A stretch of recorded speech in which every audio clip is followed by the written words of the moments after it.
Po Kanadi in Evropi ameriška centralna banka ni sledila znižanju visokih obrestnih mer, čeprav je po podatkih iz prejšnjega tedna inflacija rahlo upadla.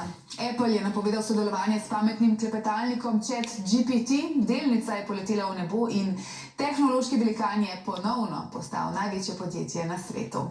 Evropski delniški trg je bil teden po volitvah obarvan rdeče, najbolj so krvavela francoska podjetja. Ja, na vrsti je finančni svet in v studiu se mi bo vsak čas pridružil kolega Adi Omerovič.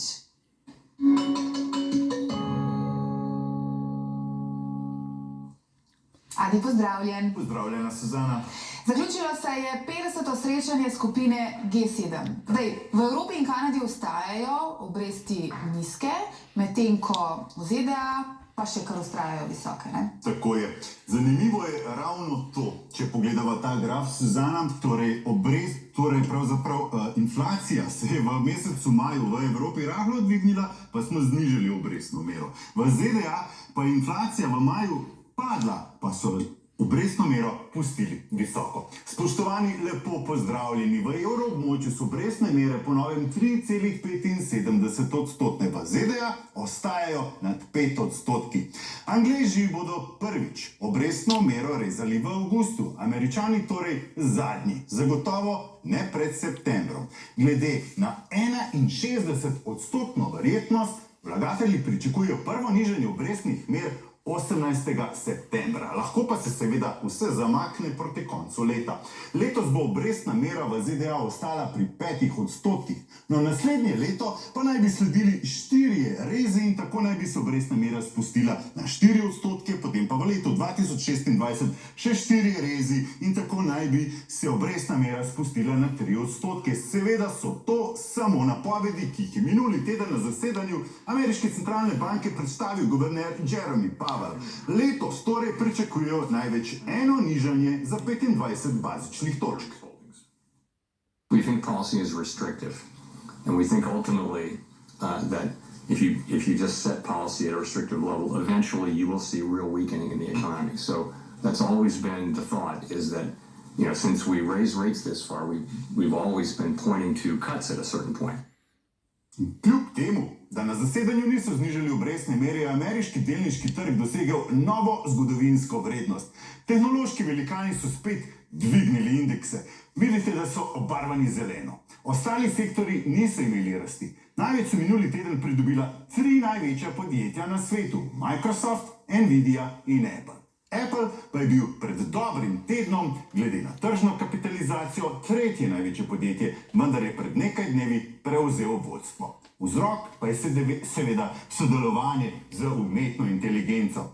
Znani pametni klepetalnik ChatGPT bo integriran v iPhonih in bo povezan z asistenco Siri. Delnica družbe Apple je v 2 dneh poskočila, zato za več kot 10 odstotkov. Od začetka maja pa je tečaj delnice Apple višji za 25 odstotkov in zdaj dosega rekordne vrednosti.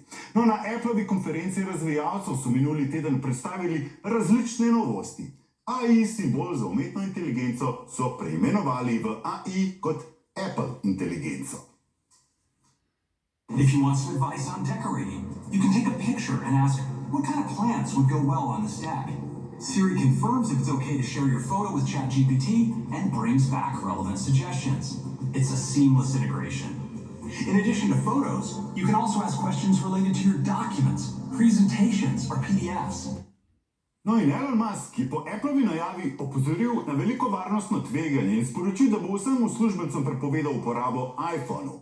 Delnica Tesla je sicer za razliko od Applea letos nižje kar za 28 odstotkov. Morda bo Elon Musk na trg kmalu dostavil svojo različico pametnega telefona.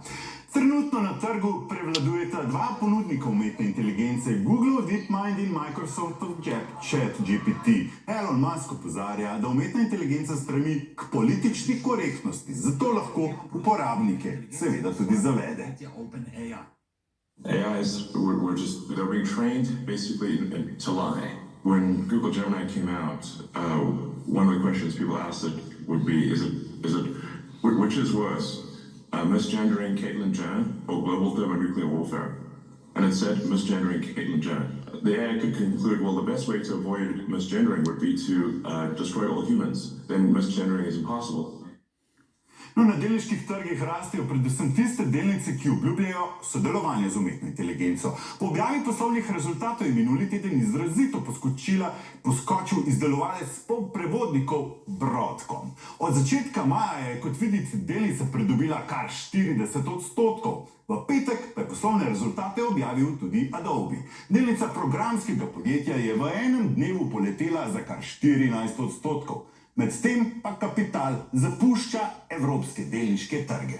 Ja, evropske delnice so teden po volitvah zaključile dobro 2% nižje, no najslabše pa so jo odnesle francoske delniške družbe. Napovedane volitve konec meseca so prestrašile vlagatelje. Osrednji francoski indeks je prejšnji teden padel za kar 6% in izgubil skoraj ves letošnji donos. No, Evropa potrebuje bančno in kapitalsko unijo, je v zadnjem finančnem podcastu pojasnil guverner Banke Slovenije Boštjan Vasle.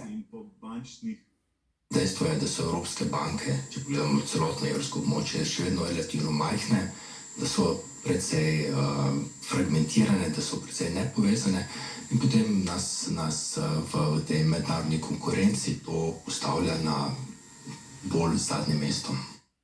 No in svet portfelj je prejšnji teden beležil padec za 1,4%, ker v njem ni umetne inteligence. Trenutno smo na 13,6% donosu. Kitajske delnice še naprej tonejo. Tudi naša Alibaba, ki je končala ta prejšnji teden še nekoliko nižje. No, na vrhu pa so še naprej rudarji zlata Newmont. Zlato v zadnjem tednu ni poskočilo kljub prihodu ruske jedrske podmornice na Kubo.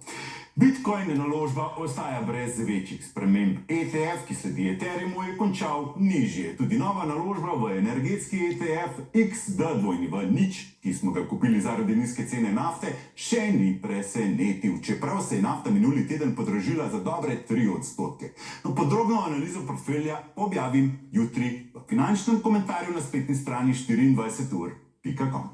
Adi, ob koncu te vedno vprašam, kdo bo pa ta teden s teboj v finančnem podcastu? Torej prideta upravljalec premoženja Simon Skobin in finančni analitik Nikola Malkovič. Ja, govorili pa bomo tudi o tem, kako pripraviti svoj portfelj, predno se odpravite na dopust, ter seveda podrobno analizirali vse naložbe v svet portfelju. Spoštovani, hvala lepa za pozornost in uspešen teden vam želim še naprej. Seveda tudi tebi, Suzana. Hvala, Adi, enako. Hvala.